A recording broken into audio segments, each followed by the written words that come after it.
Happy Sunday, everyone. Welcome to Our Issues Birmingham. For the third time, I have as my guest today, John McMillan. He is the director of the Alabama Cannabis Commission. And why has he been on 3 times? Because we seem to have trouble getting out of the starting blocks. Welcome to the show, John. Thanks. Great to be back with you. I wish I could be here to tell you we are all through and regulating this industry, but we're going to get there. Well, we've been hearing that for about 3 years now. Yeah, that's right. So let's just jump into it and say, where have we been? Where are we now? And where are we going? Okay. And if we need to take all 3 segments to answer that, we will. No, actually, we do have some very positive results going. Of the 6 categories of licenses, we've now issued 4 of the 6 categories. And so we are growing and producing medical cannabis. In the state, as we speak. Right now. Indoor. Right. Probably. We've got cultivators that are going. We got processors that are going. We've got transporters that are going. And we got labs that are going. But if we got transporters, where are they transporting it to? Warehouses? Well, from the cultivator to the processor primarily. Okay.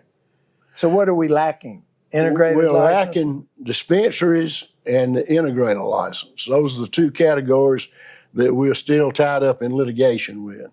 And is that with Judge Anderson and Judge Anderson and civil appeals. And we have found out to get those 2 categories going, especially the integrators, is about like trying to baptize a cat. It's like pushing a wet noodle through the eye of a needle. Pretty much. It won't go, will it? We've got some applicants, unsuccessful applicants, that have apparently decided that they're going to block the program any way possible, or somebody's got to give them a license. And we've got to see how all that works out. So lawyers are getting wealthy in the process. Lawyers and lobbyists have done really well. But the consumer is still without the product. That's the number one thing. The primary responsibility and goal of the commission is to get these products out for patients. And that's being overshadowed by litigation. I don't know. It's been very frustrating. It is very frustrating. One of the things that's been most frustrating to me with my experience in state government is how flexible some of the lawyers are representing these folks with the truth. That's extremely frustrating. You mean they don't let the truth get in the way of a good story? No, or a good TV appearance or some comment otherwise. But is there oversight? I mean, I guess the oversight are the courts. Right. It looks like for the reasons we just talked about, or I just talked about, that's the only avenue that's going to bring this to some sort of conclusion. Well, we don't exactly have a liberal court right now. So, Mississippi ran into a problem when it got to their Supreme Court. They were able to overcome it in some fashion. So, have we expanded the integrated license number? No, that's a good point, because the legislature has shown no indication. They did not in the last session. They've shown no indication that they are willing to get back into this fray, which is okay, and I don't blame them. But our law is hard to implement, and no question about that.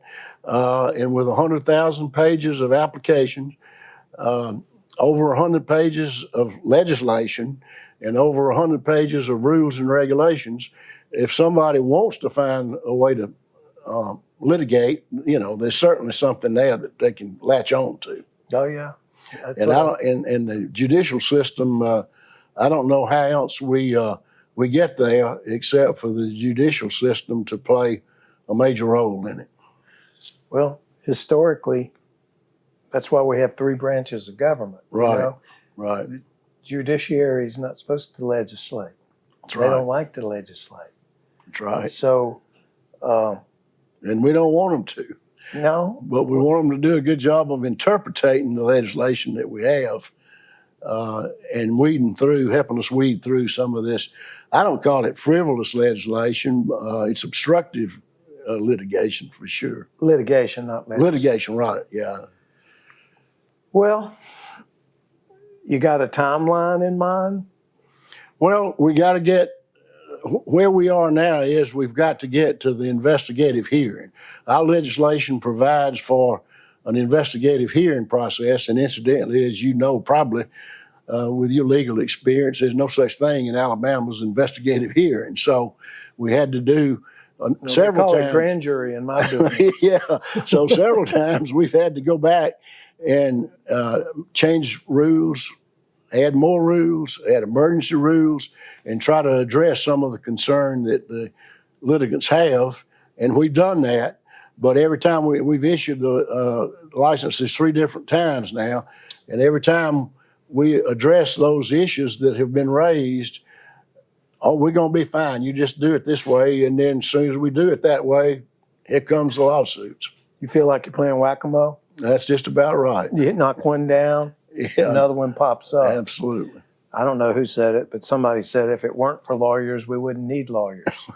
There's some truth to that, I think. Well, I've got a son that's a lawyer, so I'm not too hard on him, but it sure is frustrating. We're not such bad people, and I think Shakespeare was paying us a compliment when he said we need to get rid of all the lawyers because we were the voice of rationality, I shall say, to keep the king from getting out of control. Anyway, that's no just question me. that 3 branches is an outstanding approach. We're going to take a short break. We'll be right back and see if we can muddle through this quagmire. This is Our Issues Birmingham. Don't go away.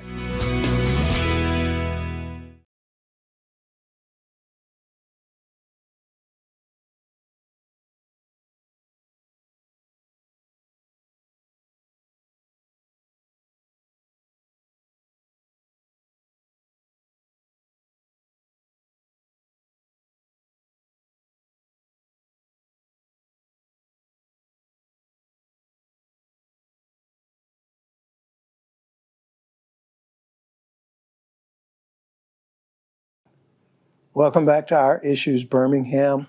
We're talking about medical cannabis and the legislation that was enacted several years ago that's subject to litigation forever and ever. But you mentioned in our last segment that we're actually growing plants as I speak.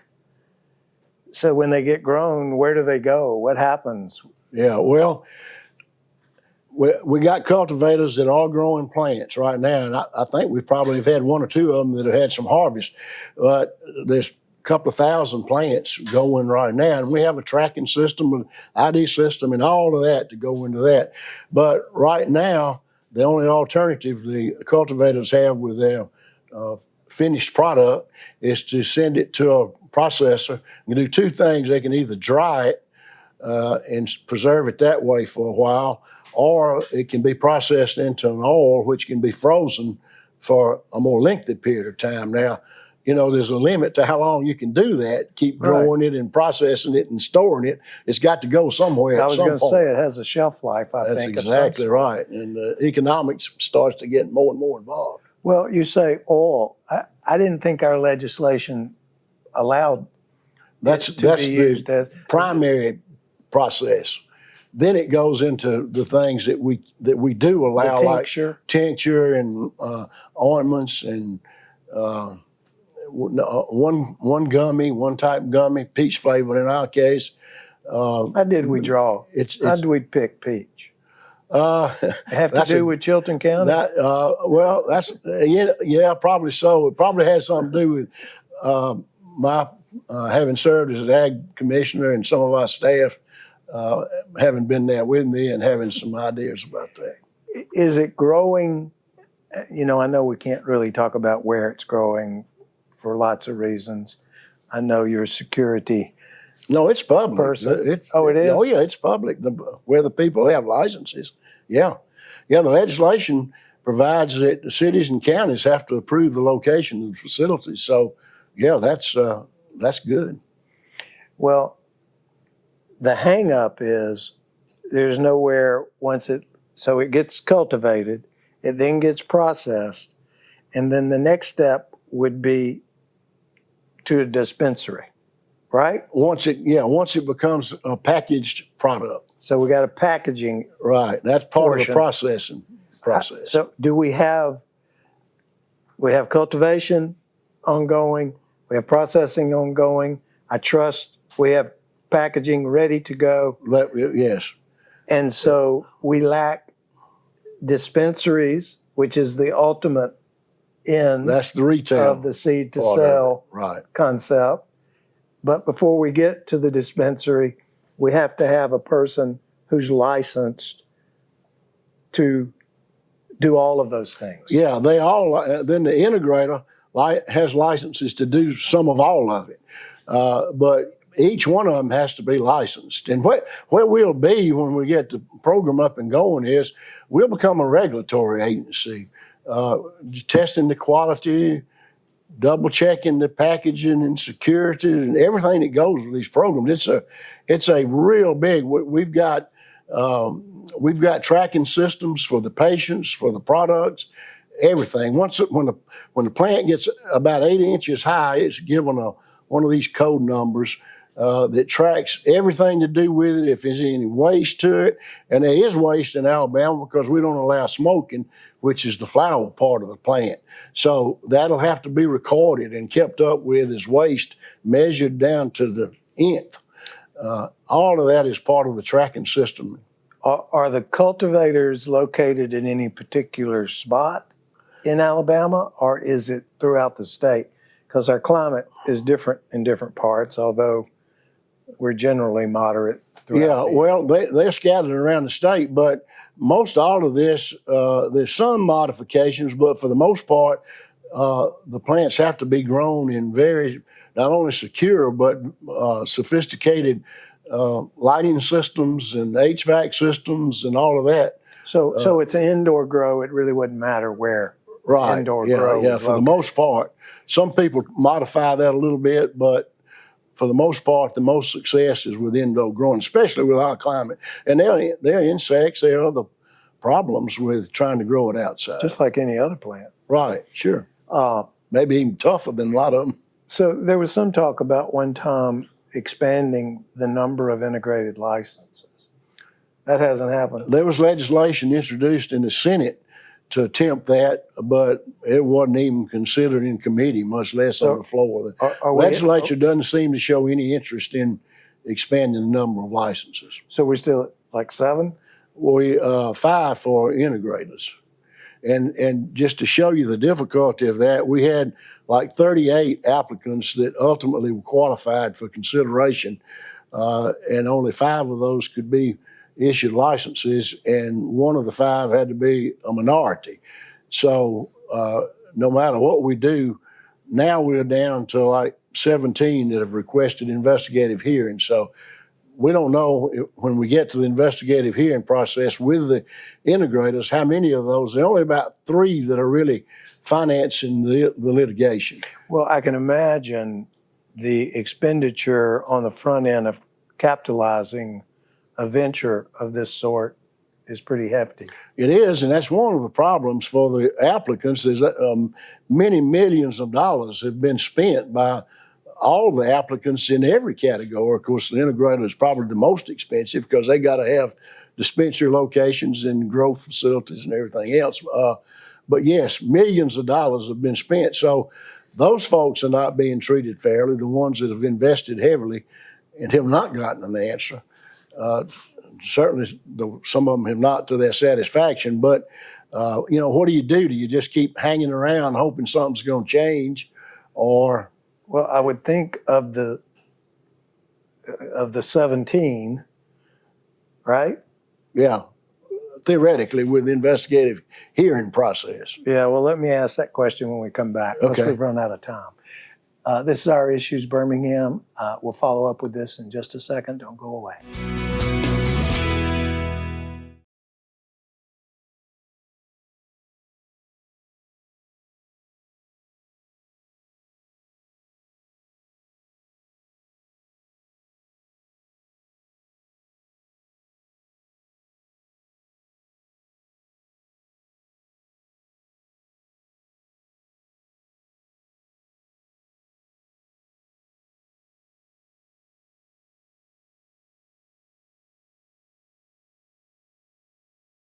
Welcome back to Our Issues Birmingham.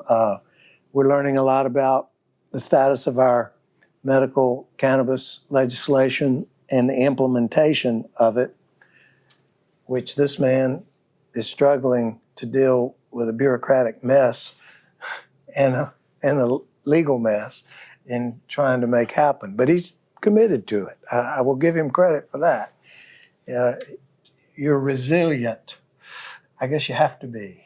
Well, yeah, and all of the commissioners and our staff, as I said earlier, we're focused on one thing, and that's getting this quality product well regulated out to the patients in need. Let me give you an example, just real quick. We talked to the veterans group. PTSD is one of the main things that cannabis is able to help with. This number is almost unbelievable. Since 9/11, we've had a little over 7,000 military personnel that have been killed in combat of one sort or another. You know how many we've had commit suicide in that same period of time? No, sir. Over 40,000. Wow. So in Alabama, it's number 2 on the list in suicides of veterans. So it's not only important to all the people in Alabama and patients that are waiting on it, but it's extremely important to military personnel who are struggling with the issues that they have encountered in their service to us. That's a very sad statistic, and I hate to hear that.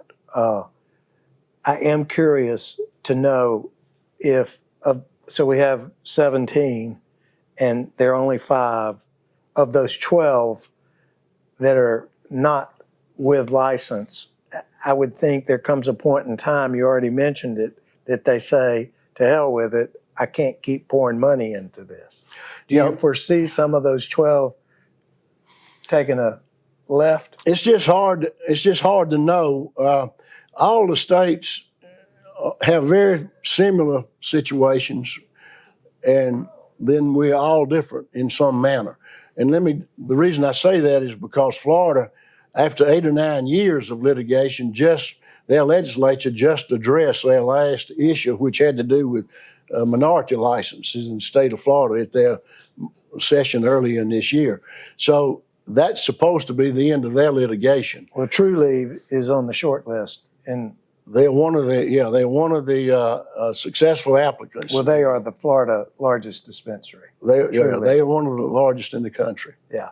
So, are you getting positive feedback from the medical community wanting this to move forward? A great question, and I'm glad you mentioned it, because the State Medical Association and Board of Medical Examiners are responsible for the certification of the physicians.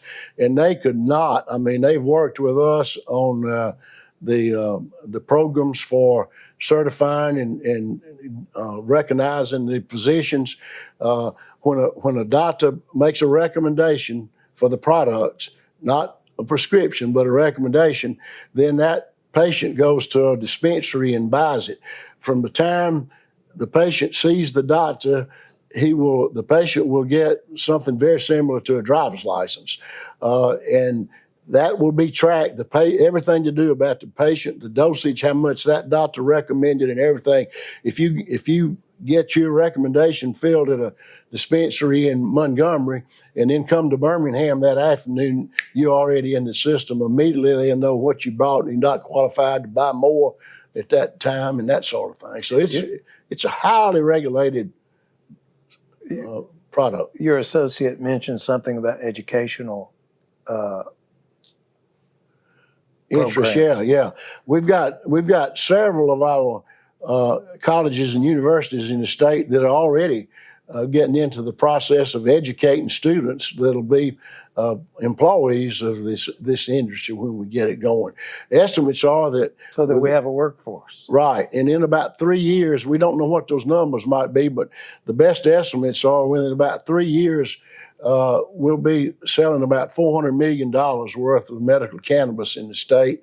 And one of the key things, and probably one of the things for impetus with the education component, is that the legislature, this is one of the smartest things they did, I think. They set aside or earmarked 30% of the revenue to go for research at our universities in the state, and that will all be administered by the Council of Presidents of Universities in the state.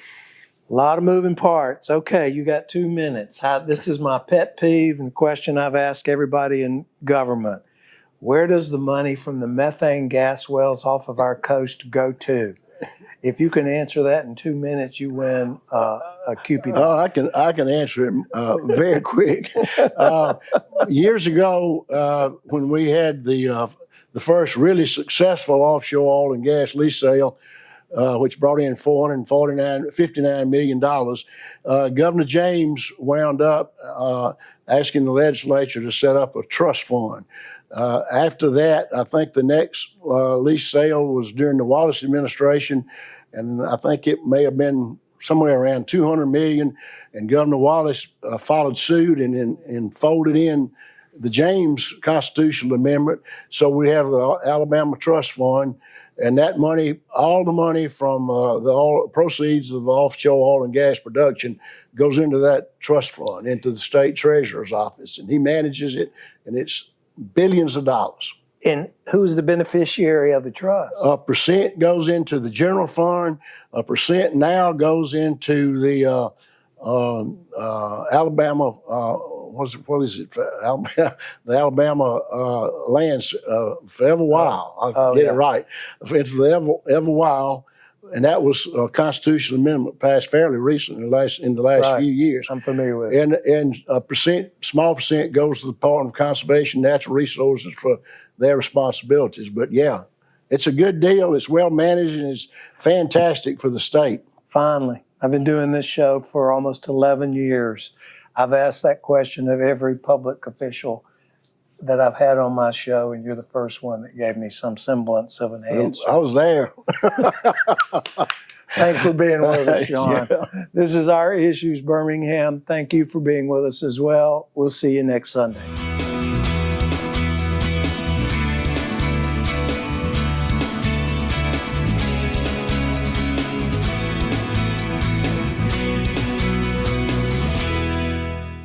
At ABC 3340, we're not just working for you, we're working with you. Because of you, together, we're making a difference. Thank you and keep them coming to news tips at abc3340.com or call us at 205-440-1841.